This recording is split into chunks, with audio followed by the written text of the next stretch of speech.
ꯃꯊꯪꯁꯤꯗꯤ ꯑꯣꯖꯥꯅ ꯋꯥꯐꯝ ꯊꯝꯒꯗꯕꯅꯤ ꯑꯗꯨꯗ ꯂꯤꯇꯔꯦꯔꯤ ꯐꯣꯔꯝꯒꯤ ꯃꯍꯨꯠ ꯁꯤꯟꯖꯔꯒ ꯑꯩꯈꯣꯏꯒꯤ ꯁꯥꯍꯤꯇ꯭ꯌ ꯑꯦꯀꯥꯗꯦꯃꯤꯒꯤ ꯃꯤꯍꯨꯠ ꯑꯃ ꯑꯣꯏꯅ ꯂꯤꯇꯔꯦꯔꯤ ꯐꯣꯔꯝꯒꯤ ꯃꯥꯏꯀꯩꯗꯒꯤ ꯑꯣꯖꯥꯗ ꯊꯝꯖꯅꯤꯡꯕꯁꯤ ꯃꯊꯪꯒꯤ ꯂꯤꯇꯔꯦꯔꯤ ꯁꯥꯍꯤꯇ꯭ꯌ ꯑꯦꯀꯥꯗꯦꯃꯤꯒꯤ ꯄ꯭ꯔꯣꯖꯦꯛꯁꯤꯡꯗ ꯑꯩꯈꯣꯏꯒꯤ ꯂꯤꯇꯔꯦꯔꯤ ꯐꯣꯔꯝꯒꯤ ꯑꯣꯏꯕ ꯁꯤꯝꯄꯣꯖꯤꯌꯝꯒꯨꯝꯕ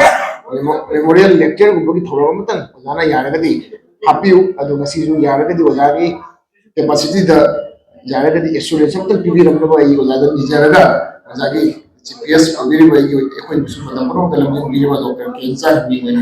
ꯍꯥꯏꯖꯔꯕꯗ ꯑꯣꯖꯥꯒꯤ ꯋꯥꯐꯝ ꯊꯝꯕꯤꯔꯕ ꯉꯝꯖꯩ ꯑꯩꯅ ꯃꯣꯗꯔꯟꯒꯤ ꯃꯇꯝꯁꯤꯗ ꯍꯥꯏꯅꯔꯤꯁꯦ ꯕꯥꯔꯊꯗꯦ ꯍꯥꯏꯅ ꯌꯥꯝ ꯆꯠꯅꯩ ꯑꯗꯣ ꯃꯁꯤꯁꯦ ꯂꯤꯇꯔꯦꯔꯤ ꯐꯣꯔꯝꯒꯤ ꯕꯥꯔꯊꯗꯦ ꯍꯥꯏꯅ ꯂꯧꯖꯔꯦ ꯑꯁꯤꯒꯨꯝꯕ ꯕꯥꯔꯊꯗꯦꯒꯤ ꯅꯨꯡꯉꯥꯏꯔꯕ ꯃꯐꯝ ꯑꯁꯤꯗ ꯃꯌꯥꯏ ꯊꯪꯕ ꯂꯧꯕꯤꯔꯤꯕ ꯑꯃꯁꯨꯡ ꯐꯝꯕꯥꯛꯇ ꯂꯩꯇꯦꯡꯕꯤꯔꯤꯕ ꯑꯃꯁꯨꯡ ꯗꯥꯏꯁꯇ ꯂꯩꯇꯦꯡꯕꯤꯔꯤꯕ ꯈꯨꯗꯤꯡꯃꯛꯄꯨ ꯑꯩꯍꯥꯛꯅ ꯈꯨꯔꯨꯝꯖꯔꯤ ꯏꯀꯥꯏ ꯈꯨꯝꯅꯕ ꯎꯠꯆꯔꯤ ꯇꯁꯦꯡꯅ ꯃꯇꯝꯁꯦ ꯂꯩꯔꯛꯇꯕꯅꯤꯅ ꯑꯩ ꯈꯔꯗꯤ ꯍꯥꯏꯅꯤꯡꯉꯝꯕꯅꯤ ꯑꯗꯨꯕꯨ ꯑꯩ ꯌꯥꯝ ꯇꯦꯟꯖꯟꯖꯒꯦ ꯑꯍꯥꯟꯕꯗ ꯂꯤꯇꯔꯦꯔꯤ ꯐꯣꯔꯝ ꯃꯥꯒꯤ ꯇꯧꯕ ꯑꯦꯛꯇꯤꯚꯤꯇꯤꯁ ꯈꯔ ꯑꯩꯒꯤ ꯏꯅꯥꯎ ꯎꯖꯦꯂꯥꯜꯅꯁꯨ ꯍꯥꯏꯔꯝꯃꯦ ꯂꯝꯗꯝ ꯑꯁꯤ ꯄꯥꯂꯦꯕꯣꯟꯅ ꯀꯣꯟꯕ ꯃꯥꯁꯃꯔꯥ ꯚꯥꯇ꯭ꯔꯤ ꯀꯣꯔ ꯒꯥꯟꯙꯤ ꯃꯁꯤ ꯂꯤꯇꯔꯦꯔꯤꯒꯤ ꯂꯤꯇꯔꯦꯆꯔꯒꯤ ꯁꯥꯍꯤꯇ꯭ꯌꯒꯤ ꯌꯥꯝꯅ ꯃꯔꯨꯑꯣꯏꯕ ꯃꯐꯝ ꯑꯃꯅꯤ ꯍꯥꯏꯕꯁꯦ ꯏꯅꯥꯎꯅꯁꯨ ꯍꯥꯏꯔꯝꯃꯦ ꯑꯗꯣ ꯑꯩꯁꯨ ꯐꯥꯎꯏ ꯃꯗꯨ ꯇꯁꯦꯡꯅ ꯃꯁꯤ ꯏꯁꯦꯡ ꯁꯦꯡꯅ ꯍꯥꯏꯔꯕꯗ ꯂꯤꯇꯔꯦꯔꯤ ꯐꯣꯔꯝꯅ ꯆꯨꯝꯅ ꯁꯥꯍꯤꯇ꯭ꯌꯕꯨ ꯀꯟꯕꯒꯤꯇ ꯅꯠꯇꯅ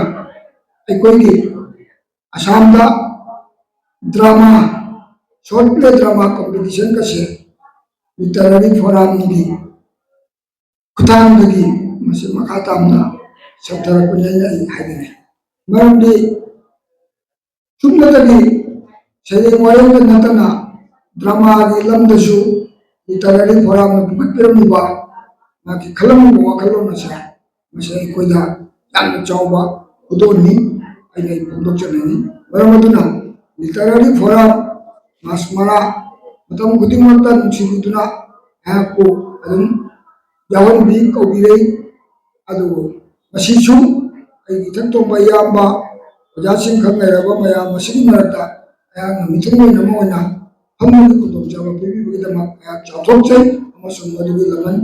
ꯂꯤꯇꯔꯦꯔꯤ ꯐꯣꯔꯝꯒꯤ ꯂꯃꯟ ꯑꯩꯍꯥꯛꯇ ꯇꯣꯟꯁꯤꯜꯂꯦ ꯍꯥꯏꯅ ꯑꯩ ꯏꯁꯥꯅ ꯂꯧꯖꯩ ꯑꯗꯣ ꯇꯁꯦꯡꯅ ꯑꯩꯈꯣꯏꯒꯤ ꯑꯦꯗꯚꯣꯀꯦꯠ ꯂꯣꯛꯅꯥꯊꯅ ꯍꯥꯏꯕꯤꯔꯝꯕ ꯃꯇꯨꯡꯏꯟꯅ ꯑꯩꯍꯥꯛꯅ ꯑꯇꯩ ꯌꯥꯝꯅ ꯁꯥꯡꯅ ꯑꯣꯏꯊꯣꯛꯇꯕꯤꯗ ꯅꯨꯃꯤꯗꯥꯡꯒ ꯑꯣꯏꯁꯤꯜꯂꯛꯄꯅꯤꯅ ꯃꯌꯥꯝꯁꯦ ꯆꯠꯅꯤꯡꯒꯅꯤ ꯍꯥꯏꯅ ꯈꯜꯂꯦ ꯑꯗꯣ ꯑꯩꯅꯁꯨ ꯃꯁꯤ ꯍꯥꯏꯅꯤꯡꯉꯝꯕꯅꯤ ꯑꯩꯈꯣꯏꯒꯤ ꯃꯅꯤꯄꯨꯔꯤ ꯂꯦꯡꯒ꯭ꯋꯦꯖ ꯑꯦꯗꯚꯥꯏꯖꯔꯤ ꯕꯣꯔꯗꯀꯤ ꯃꯤꯇꯤꯡꯁꯦ ꯑꯩ ꯅꯍꯥꯟꯁꯨ ꯍꯥꯏꯖꯈ꯭ꯔꯕꯅꯤ ꯑꯣꯖꯥ ꯃꯉꯥꯟꯖꯥꯎꯗ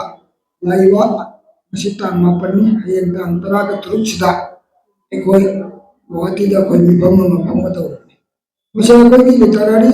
ꯑꯩꯈꯣꯏ ꯑꯦꯗꯚꯥꯏꯖꯔꯤ ꯕꯣꯔꯗꯁꯦ ꯆꯍꯤ ꯑꯃꯗ ꯑꯃꯨꯛꯇꯪ ꯐꯝꯃꯤ ꯆꯍꯤ ꯑꯃꯗ ꯑꯃꯨꯛꯇꯪ ꯖꯅꯋꯥꯔꯤ ꯐꯦꯕ꯭ꯔꯨꯋꯥꯔꯤꯁꯤꯒ ꯐꯝꯃꯦ ꯃꯁꯤꯅ ꯆꯍꯤ ꯑꯗꯨ ꯃꯥꯡꯗ ꯂꯥꯛꯀꯗꯕ ꯆꯍꯤ ꯑꯁꯤꯒꯤ ꯄ꯭ꯔꯣꯒ꯭ꯔꯥꯝ ꯑꯁꯦ ꯑꯩꯈꯣꯏꯒꯤ ꯌꯥꯠꯊꯣꯛꯇꯨꯅ ꯊꯝꯃꯤ ꯃꯁꯤ ꯌꯥꯠꯊꯣꯛꯄꯁꯦ ꯀꯔꯝꯍꯥꯏꯅ ꯌꯥꯠꯊꯣꯛꯀꯦ ꯍꯥꯏꯕꯁꯤꯗ ꯍꯥꯏꯔꯤꯕ ꯃꯤꯇꯤꯡ ꯑꯁꯤꯗ ꯑꯩꯈꯣꯏꯒꯤ ꯂꯨꯞ ꯁꯥꯍꯤꯇ꯭ꯌꯒꯤ ꯂꯨꯞ ꯃꯌꯥꯝꯗꯒꯤ ꯃꯁꯤ ꯑꯩꯈꯣꯏꯒꯤ ꯑꯦꯄ꯭ꯂꯤꯀꯦꯁꯟ ꯊꯥꯍꯜꯂꯛꯏ ꯀꯅꯥꯒꯨꯝꯕꯅ ꯃꯣꯅꯣꯂꯣꯛ ꯀꯅꯥꯒꯨꯝꯕꯅ ꯄꯣꯏꯠ ꯃꯤꯠ ꯀꯅꯥꯒꯨꯝꯕꯅ ꯑꯩꯈꯣꯏꯒꯤ ꯁꯦꯝꯄꯣꯖꯤꯌꯝ ꯀꯅꯥꯒꯨꯝꯕꯅ ꯁꯦꯃꯤꯅꯥꯔ ꯑꯗꯨꯗꯒꯤ ꯀꯅꯥꯒꯨꯝꯕꯅ ꯔꯥꯏꯇꯔꯁ ꯃꯤꯠ ꯀꯅꯥꯒꯨꯝꯕꯅ ꯑꯩꯈꯣꯏꯒꯤ ꯆꯥꯏꯜ ꯂꯤꯇꯔꯦꯆꯔꯒꯤ ꯃꯇꯥꯡꯗ ꯑꯉꯥꯡꯁꯤꯡꯒꯤ ꯁꯩꯔꯦꯡ ꯁꯩꯗꯥꯟꯅꯕ ꯅꯠꯇ꯭ꯔꯒ ꯄꯥꯍꯟꯕ ꯑꯁꯤꯒꯨꯝꯕ ꯄ꯭ꯔꯣꯒ꯭ꯔꯥꯝ ꯑꯁꯤ ꯃꯌꯥꯝ ꯑꯃ ꯂꯩ ꯑꯗꯨꯅ ꯑꯦꯅꯤ ꯄ꯭ꯔꯣꯒ꯭ꯔꯥꯝ ꯑꯃ ꯂꯧꯊꯕ ꯍꯥꯏꯕꯁꯦ ꯍꯥꯏꯔꯤꯕ ꯃꯤꯇꯤꯡꯁꯤꯒꯤ ꯃꯃꯥꯡꯁꯤꯗ ꯅꯠꯇ꯭ꯔꯒ ꯃꯤꯇꯤꯡꯒꯤ ꯅꯨꯃꯤꯠ ꯑꯁꯤꯗ ꯑꯦꯄ꯭ꯂꯤꯀꯦꯁꯟ ꯑꯁꯦ ꯌꯧꯍꯟꯕꯤꯔꯛꯀꯗꯕ ꯑꯗꯨꯅ ꯍꯥꯏꯔꯤꯕ ꯕꯣꯔꯗ ꯑꯁꯤꯅ ꯐꯝꯃꯒ ꯃꯁꯤꯁꯤꯡꯁꯤꯗꯤ ꯑꯩꯈꯣꯏ ꯂꯥꯛꯀꯗꯧꯔꯤꯕ ꯆꯍꯤꯁꯤꯒꯤ ꯁꯤꯗ ꯃꯁꯤ ꯑꯩꯈꯣই ꯊꯝꯃꯁꯤ ꯍꯥꯏꯔꯒ ꯃꯁꯤ ꯀꯔꯤꯒꯨꯝꯕ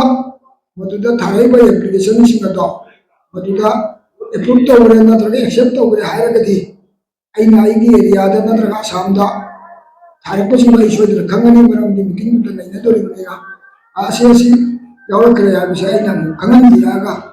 ꯆꯍꯤꯁꯤꯒꯤ ꯃꯅꯨꯡ ꯑꯗꯨꯗ ꯑꯦꯅꯤ ꯇꯥꯏꯝ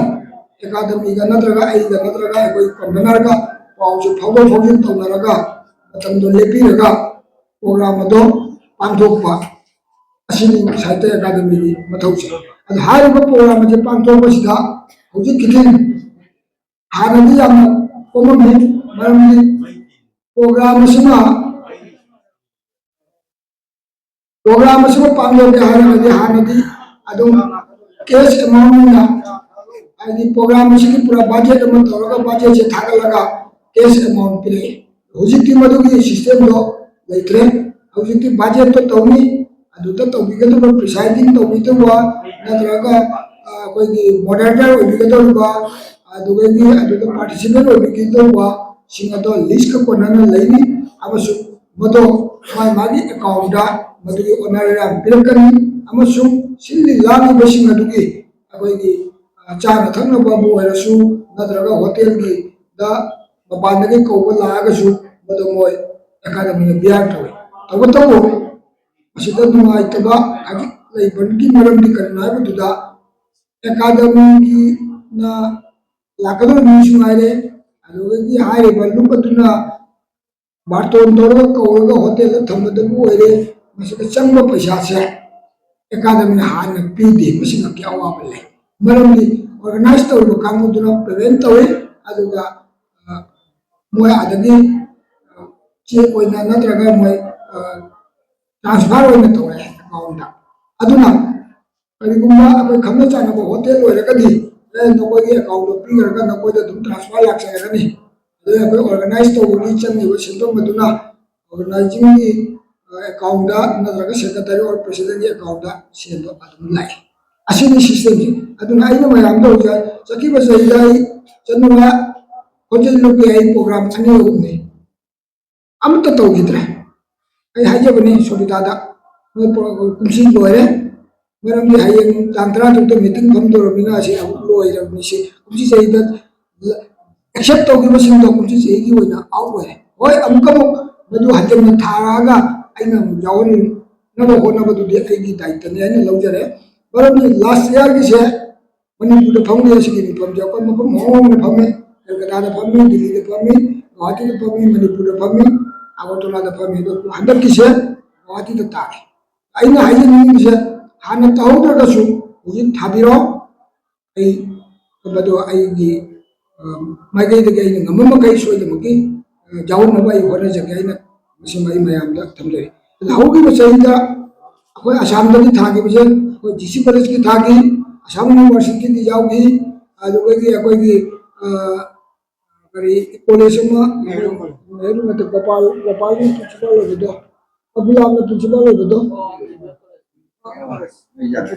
ꯂꯛꯈꯤꯃꯄꯨꯔ ꯖꯨꯅꯤꯌꯔ ꯀꯣꯂꯦꯖꯀꯤ ꯆꯟꯅꯨꯔ ꯈꯣꯔꯖꯩꯂꯨꯞꯀꯤ ꯑꯩꯈꯣꯏ ꯏꯆꯦꯝꯃꯒꯤ ꯑꯗꯨꯗꯒꯤ ꯍꯣꯖꯥꯏꯒꯤ 9-10 ꯃꯁꯤ ꯑꯩꯅ ꯃꯤꯇꯤꯡꯗꯣ ꯏꯝꯐꯥꯜꯗ ꯇꯧꯈꯤꯕ ꯑꯩ ꯀꯔꯤꯒꯨꯝꯕ ꯈꯨꯗꯣꯡ ꯑꯃ ꯆꯥꯗꯅ ꯆꯠꯄ ꯉꯝꯗꯕꯁꯦ ꯑꯩꯅ ꯍꯥꯏꯖꯈꯤ ꯃꯣꯏꯗ ꯑꯩ ꯏꯁꯥ ꯌꯥꯎꯖꯗ꯭ꯔꯕꯅꯤꯅ ꯑꯩ ꯑꯁꯥꯝꯒꯤ ꯑꯣꯏꯅ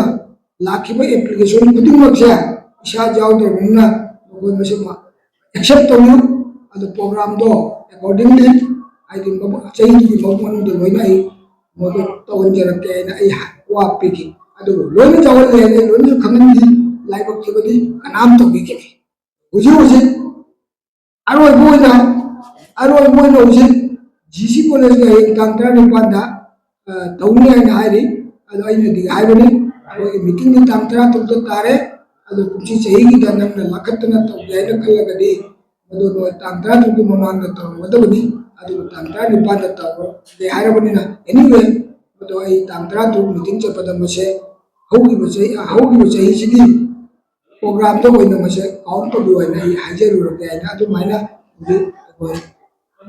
ꯕꯤꯗ꯭ꯌꯥꯁꯥꯒꯔꯗꯁꯨ ꯑꯩꯅ ꯁꯥꯖꯩ ꯑꯗꯨꯅ ꯑꯩꯅ ꯍꯥꯏꯖꯅꯤꯡꯉꯤꯁꯦ ꯍꯧꯖꯤꯛ ꯆꯅꯨꯔꯥ ꯂꯩꯄꯜꯂꯨꯒꯤꯁꯨ ꯑꯩꯈꯣꯏꯒꯤ ꯑꯣꯖꯥ ꯌꯥꯎꯕꯤꯔꯦ ꯑꯗꯨꯗꯒꯤ ꯑꯩꯈꯣꯏꯒꯤ ꯃꯥꯁꯃꯔꯥꯒꯤꯁꯨ ꯑꯩꯈꯣꯏꯒꯤ ꯂꯤꯇꯔꯦꯜ ꯐꯣꯔꯝ ꯂꯩ ꯃꯁꯤꯗ तसेंना साहित्य परिषदेने यामदम 9-10 लौर जाबने साहित्य परिषद सोमतौर तौदे अदुना आइना हजि हाइजरिसे साहित्य परिषद सेंट्रल बॉडी ने तौबिद्रगसु सेंट्रल बॉडी नि मवा लौबिरुनो डिस्ट्रिक्ट और ब्रांच ने अप्लाई तौबे डिस्ट्रिक्ट और ब्रांच ने तौरगसु अदुम मदु जा मसिदा साहित्य अकादमी मकोई कहो फंगे एप्लीकेशन फंगा साहित्य परिषद सेंट्रल तौगदबनी है वा लेते एनी टाइप ऑफ लिटरेरी संस्थान एप्लाई तब जाए मधुदा मेंबर लौनब होनाजबी वाले मयांग कहींगुब तरा तरुक ममांग application to the secretary regional office Sahitya Akademi Calcutta है तौर सब्जेक्ट सिम्पोजियम है पोएट है राइटर्स है मोनोलॉग है तौर कॉपी टू जोड़ो कहींगुब हूँ थाब गमद्रगू सेक्रेटरी एड्रेस तौर copy to convener and member convener Rajendra Jamni convener Johan copy अहम थाब नंद्रगदी खुद पूरा चलगा मीटिंग पुथोगा मीटिंग तौद्रीद ममांग नुदांग चौराक खने कना कना जावन जावनब पुथोसे तौई मैं थमजरी कहींगुब पीबीरगदी थौदादो सोदमकी मैं पाकोना मधु तब गम ओजगे थमजरी अरोबद लौदबीद तसेंग मनपुरी लिटरेरी फोरम मासपरा असम सूमायना ओजानदी होंगे तपन चेली तपन चसनो तब हूँ मनपुरी साहित्य परिषद असम सेल चावना फिवम से लिटरेरी फोरम मासपरा फिवम फरी खले मरमदी नुसी चानसे साहित्य नुसीनगदबनी नुसीनब है खाई मरुने हूँ साहित्य परिषद ने लिटरेरी प्लेटफॉर्म है सकब माइद हाउनद्रीब साहित्य साहित्य शहीद तीजनब है लिटरेरी फोरम पाइब थौदासे अहल खरना पौता पाउजल पीबीदना चथबीबसे लेटना चथबीउ किचन गाइचंब तौबीदना नोम नोमगे मतिंग लेना भव लुप ईश्वरनसु ओहनबिउ है ईश्वर महोम खुरमजबग लोनना अहू खुदमो चेंज चोंजगे याजगे लोनना अरोबद पंथा चेफोम से रिसर्च तौर कलेक्ट तौना अहब अनीसुब पिजाब तौर थमजरी चेतना हे पुथोग जेनी खरगदी तले पंथा की फोन लुप चाम यांगई धरती गमद्रे पंथा पुथोपी लुप लिंग एडिटर प्रेसिडेंट कचरमे मतें लौसनबीरो एडिटर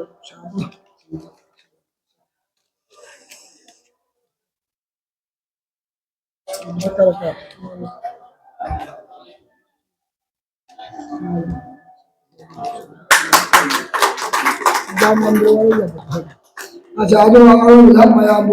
खुरमजरगा वही खर मणिपुरी साहित्य परिषद मणिपुरी फोरम संस्था से थमोई सेंगना जाति लोन समाज खुनाई मरा चौखब वखल से तौदे सेंजा थुमजाई वखल तवे रान से चंगपदा संस्था क्या से मांगना मुत्त ताई खुदम याम लेगे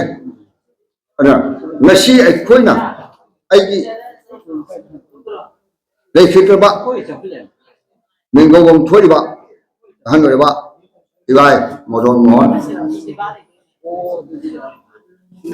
सापम बलौ संसम विनोद अहमद कोई मरी नौकबी इसागी सार्थ यौरम तारदि लिटरेरी फोरम हिंगीबसे हिंगने थाजते मतमनी साइ पॉकेट पुथोगा पंथा बसे पूजे फोई में थानी नी मतलब थानी नी फोंगा में अरु पाबी ने मी लेतबा हाय जुने गए असी पारो करी कानो उते हारपा मतलब सिक्यूम पी अरो सिक्यूम ने पैसा असो ले रुपा ने बिना पसला की ओजा एलपी ओजा सिंदा सो सोरागानी कारोनी सा मन हाय जबदा पारो करी कानो ने असे मन याम थकनी आगी बोंतरापुर की कोला सिंगागे आइगा कृष्ण मा मदे हाय इमो अरे नंग पसला ओजा मणिपुरी ओजा ओरिसि थादो ओ तुमाय हागे असुमाय तोना कोदा ngasi mikhalat pasena shirum narum tawda hujwa hinglise leiba mahum asigi miwasi saita plani sing amadi thodam puriba ngasi sai monipuri letai je phoram purise masagi satha yaudana torapuri ngasi ba hingle lei ni aina hajani ni aduga aina khwapena ahamada aina leikhidaba Nyoi Maria se asik mang da ina Sultan Jai kali William Monong mon Sabang Bolok Jumna Indra Babu Sansam Binod Mokhoy na lai khetra su oro thak ki letare forum hingli pantha hing hai se khanja na mogi amon ta maka lamba adu pangyo oisanu binagu aduga साहित्य में शिल्पा जाति में सिलो दादे इशाई वजह वजह थरों बताए इशाई वजह वजह थरों तरह वो यानी नसी मणिपुरी साहित्य परिषद असाप राजी संग मरिगे नसी असी की तो सात तारे में यह नहीं नसी पानिल प्रोग्रेस योटी सीखे करी किनो पैसा देगी मां प्रो पैसा रो मां पॉकेट हाफ चले बजी कदा ये हिंग तो नो अरे अखोदी इसाई पॉकेट पुथोगा पंथा फोंग मांगी पामिन जमिना अदो अखोय पंथा फोंग ले पर अदो अखोय था अनि नि फुंगा मदं ngमदना हुजिक सही बदा अमदं फोन पुथोगलि बसे असे अई थौदां पुरिबा चाइनाव सिंसिबु अइना थागतम ngमय अना यारिगेदि इसाई ओय के पथातो थारोगा जाति की सुखरा यमु अदुगा नारोल कांगुसु साहित्य रोमदा उनिंग जंक्शन व्यू नत्रबदि अकोई समाज से नोमा नोमा नि मुट खिबयाय हाइदे हुजि हुजि अकोई खनबदा अकोई लोन से मुट खिबकी फिल्म लेदि काना इंग्लिश मीडियम हंजल मणिपुरी मीडियम दा लेते अरे कोई